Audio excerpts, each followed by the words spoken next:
नमस्कार स्टूडेंट। आज मैं आपके पास एक नया टॉपिक लेकर आया हूँ, मॉडर्निज्म, आधुनिकता। आज हम आधुनिकता पे बात करेंगे। आधुनिकता होता क्या है? आधुनिकता की शुरुआत में पहले हम अगर बात करें तो शुरू जो हुआ था आधुनिकता, ये बेटा ये 18 सेंचुरी में मोस्टली विद्वान मानते हैं और कुछ विद्वान मानते हैं 15 सेंचुरी में, क्योंकि 15 सेंचुरी में हमारे यहाँ जो आया था वो आया था इनलाइटमेंट मतलब ज्ञानोदय आया था। हमारे यहाँ हर चीज ज्ञानोदय, हमारे यहाँ हर चीज तर्क पे डिपेंड था। और जब हमारे यहाँ लोग धर्म को संदेह की दृष्टि देखने लगे थे, उसी वक्त 15 सेंचुरी में न्यूटन नाम का एक व्यक्ति पैदा हुआ और वो धर्म को हमारे यहाँ संदेह की दृष्टि से देखना शुरू किया। तो हमारे समाज में तर्क आया कि भगवान ने ही सब कुछ नहीं बनाया है, समाज में और भी चीजें हैं जो हम लोगों को ये समझना होगा। हम इंसानों ने समाज को बनाया है, भगवान ने धरती बनाई है। तो आधुनिकता की हम बात करेंगे। आधुनिकता होता क्या है? आधुनिकता में 18 सेंचुरी में हमारे यहाँ उद्योग आया, फैक्ट्रीज आई और फैक्ट्री आने के बाद तुरंत सामंतवाद पूंजीवाद में बदल गया। और पूंजीवादी व्यवस्था के बाद हमारे यहाँ जो बट गए पूंजीवादी के बाद, वो श्रमिक वर्ग अलग हो गए और पूंजीवाद बढ़ने से हमारे यहाँ और उद्योगवाद बढ़ा। इस दोनों से बढ़ने से हमारे यहाँ आधुनिकता बढ़ी। हम आते हैं आधुनिकता का अर्थ समझते हैं। जॉर्ज रिटजन ने क्या कहा है? इन्होंने कहा यह एक बेलगाम घोड़ा है जिसको हम नियंत्रित नहीं कर सकते, और यह चाहे तो हवा से बात करे या यह हमें अंधकार में भी ले जा सकता है। और हमारे एंटोनी गिडिंग से बहुत बड़े विद्वान हुए, उन्होंने कहा कि यह बहुत जोखिम भरा, आधुनिकता बहुत जोखिम भरा समाज होता है। यहाँ पे लोगों में, समाज में किसी का किसी पे भरोसा नहीं है। पूंजीवादी वर्ग जो इनलाइटमेंट के बाद, ज्ञानोदय के बाद पूंजीवादी वर्ग जो अपनी जोखिम लोगों को बेच दिया, निम्न वर्ग को बेच दिया। आज की हालत सबसे खराब किसकी है? जो पैसे हैं वो अमीर लोगों के पास ज्यादा है, गरीब लोगों के पास कम है, उनको जोखिम में दे दिया गया है। तो आधुनिकता हमारे यहाँ जॉर्ज रिटजन की अगर मैं बात करूं तो उन्होंने कहा एक बेलगाम घोड़ा है जिसे नियंत्रित करना आसान नहीं है। और हम बात करते हैं जॉर्ज रिटजन के बारे में। उन्होंने क्या बताया? इन्होंने एक एग्जांपल से सिद्ध करने की कोशिश की। उनका जो सोच है फास्ट फूड अधिनियम का आधुनिकता का लक्षण। उन्होंने कहा कि मेरा सोच मैकडॉनल्ड और क्रेडिट कार्ड से है। आज दुनिया में जितने लोग अमेरिका में घूम रहे हैं, वे जब किसी होटल पे रुकते हैं, अगर साइड में जा रहे हैं, सड़क से होटल के पास से गुजर रहे हैं लोग, तो सोचते हैं आज जलपान कर लिया जाए। जलपान करने के लिए वो जाएंगे मैकडॉनल्ड, और मैकडॉनल्ड में अगर उनके जेब में पैसा एक भी नहीं है। आज के समाज में, आज की दुनिया में आपके पास कितने बैंकों का क्रेडिट कार्ड है, इंपॉर्टेंट ये है ना कि पैसा है, आपके जेब में एक भी पैसा ना रहे। लेकिन इनकी सोच है कि जब आपके जेब में जो पैसा था वो चेंज हो जाए, परंपराएं चेंज हो जाएं और परंपराएं क्रेडिट कार्ड का रूप ले लें, और जो परंपराएं क्रेडिट कार्ड का रूप ले लें। आज दुनिया ये देखती है कि आपके पास कितने क्रेडिट कार्ड्स हैं। तो उन्होंने कहा कि हम फास्ट फूड को, उन्होंने आधुनिकता का लक्षण माना, इसको माना कि ये अति बुद्धिवादी है, मतलब कि आप कह सकते हैं कि लोगों की सोच में बदलाव आए। तो हम आगे बात करते हैं एंटोनी गिडिंस के बारे में। इन्होंने क्या क्या बात कही है? इन्होंने पहली बात जो कही है बेटा, ये कही है समय व स्थान की पृथकता।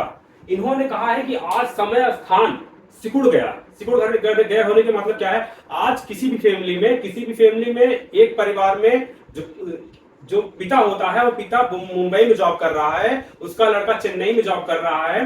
तो जो पिता मुंबई में जॉब कर रहा है, लड़का चेन्नई में जॉब कर रहा है, उसका परिवार यूपी के किसी गांव में है, लेकिन आज वो लोग फोन के माध्यम से, संचार के माध्यम से जुड़े हुए हैं। पल पल की खबर रखते हैं, और आज वो एक छत के नीचे खाना भी नहीं खा रहे हैं।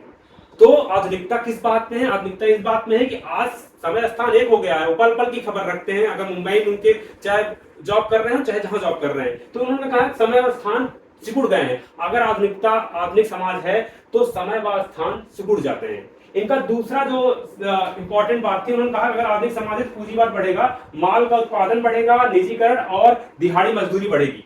पूंजीवादी बढ़ने का कारण समझिए आप। सामंतवाद पहले था, ज्ञानोदय के बाद पूंजीवादी है। पूंजीवादी का मतलब होता है माल का उत्पादन, प्रोडक्शन। आज के समय में सबसे ज्यादा जो मस्ती में जी रहा है, गिडिंग्स ने कहा कि पूंजीवादी अपनी जोखिम में गरीब लोगों को बेच दिया और आज वो मस्ती में है।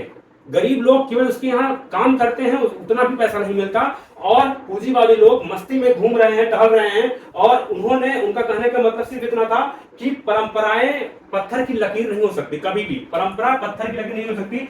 आधुनिकता कहता है कि परंपराएं हमेशा चेंज होती रहती है। अगर मुझे एक जगह मौका मिला था एक आदिवासी सोसाइटी में जाने का, आज की आधुनिकता वहां भी चली गई। मोबाइल के माध्यम से आप कर सकते हैं, टेलीफोन के माध्यम से आप कर सकते हैं।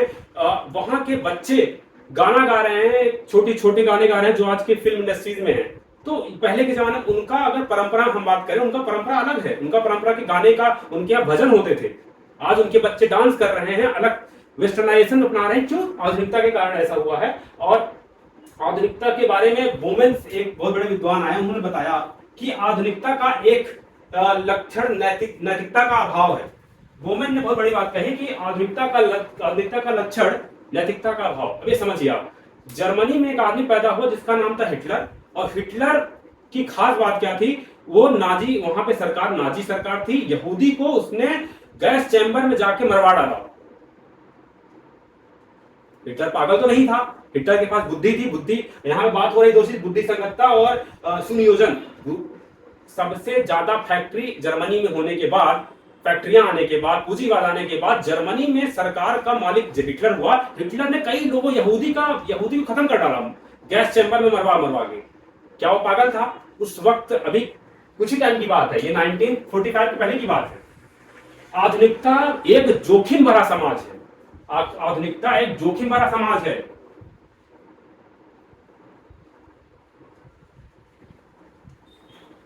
जोखिम भरा समाज है आज। आधुनिकता में कोई किसी का है नहीं, कोई किसी से, आपसे रिश्ते बहुत तेज जुड़ेंगे। रिश्ते जुड़ना, व्यवहार बनाना बिजली के तार के जैसे है। एक लड़का है, तुमसे बात करेगा, 2 मिनट में तुम्हारा दोस्त बन जाएगा, फिर उसके बाद दोस्ती खत्म। तो आधुनिकता एक जोखिम भरा, और आधुनिकता आप कुछ भी कर लिया, आज का व्यक्ति स्वयं के हित के बारे में सोचता है, वो अहंकारी हो चुका है। आज का व्यक्ति, हमें आधुनिकता क्या बताता है कि व्यक्ति आज अपने हित के बारे में, अपने अच्छाई के बारे में सोचता है कि मैं अच्छा हो जाऊं, सामने वाला अच्छा ना हो। तो आपको अहंकारी, झूठ और गिडिंग्स ये भी कहते हैं, गिडिंग्स, कि आज का व्यक्ति चतुर, चालाक, चालू, सब उसके अंदर है, और उस पर आप भरोसा नहीं कर सकते एक आदमी के ऊपर, क्योंकि आज की समाज बदल चुके हैं। और हम तीसरे पॉइंट पे आते हैं इनके, उद्योगवाद। एंटोनी गिडिंग्स कहते हैं कि उद्योगवाद आएगा तो साधन, ट्रांसपोर्ट सिस्टम आएगा, कम्युनिकेशन, जीवन स्तर अच्छा होगा। जाहिर सी बात है कि आज प्रोडक्शन ज्यादा हो रहा है। प्रोडक्शन होने का एक ही कारण है कि उद्योग हमारे यहाँ है, इंडस्ट्रीज हैं, और इंडस्ट्री ने बात करने का तरीका, ट्रांसपोर्ट सिस्टम काफी अच्छा बना दिया है। और देश विदेश में आज हम एक वैश्विक ग्लोबलाइजेशन आ गया है कि आज पूरी दुनिया एक हो चुकी है। आपको कुछ भी लेना है, आपके यहाँ गांव बन चुका है, आपके यहाँ अगर आपको नाइक का जूता चाहिए तो नाइक का जूता ही मिल जाएगा इनका। और जो चौथा इंपॉर्टेंट है इनका आधुनिकता के लिए, निगरानी रखने की क्षमता। निगरानी रखने की क्षमता मतलब सैनिक शक्ति, प्रशासनिक शक्ति के द्वारा कोई भी राज्य अपने लोगों पर ध्यान दे, यह आधुनिकता का एक बहुत बड़ा उदाहरण है, एक बहुत बड़ा पॉइंट है। चौथा पॉइंट है परावर्ता। परावर्ता में हम अगर बात करेंगे, समाज और व्यक्ति इसमें इंपॉर्टेंट होते हैं। एक पिक्चर आई थी और इस पिक्चर का नाम था चित्रलेखा। उसमें चित्रलेखा करके एक चित्रलेखा जो थी वो विधवा थी, नर्तकी थी, उसे वो डांस कर रही थी। विष्णुगुप्त एक सामंत था, वो कहा मैं आपसे मिलना चाहता हूं। तो चित्रलेखा ने कहा मैं व्यक्ति से नहीं मिलती, मैं समाज से मिलती हूं। तो समाज से मिलने का मतलब यह हुआ कि अगर आधुनिक समाज है तो वहां पे आप ये समझ लीजिए कि